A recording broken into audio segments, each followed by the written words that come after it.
The cost of x plus 2 articles is x square minus 10x minus 24.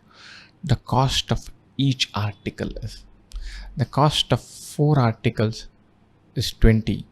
Cost of each article is 20 by 4, which is fine. Cost of 11 articles is 88. Cost of each article is 88 by 11, which is 8. Cost of x plus 2 articles is this. Cost of each article is x square minus 10x minus 24 divided by x plus 2. Sum of two numbers is minus 10. The product is minus 24. So minus 12 plus 2 works. So I'm going to factorize this. X square minus 10x minus 24 can be written as x square minus 12x plus 2x minus 24.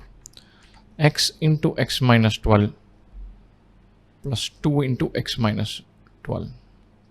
Or this is x plus 2 into x minus 12. Or the cost of each article is x plus 2 into x minus 12 divided by x plus 2.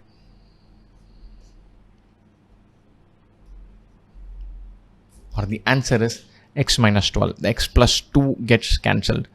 Definitely, for sure, we're not talking about 0 articles. So let's forget that we are worrying. Don't worry about 0 from numerator and denominator getting cancelled. If we're completely letting go of the idea that x plus 2 is 0.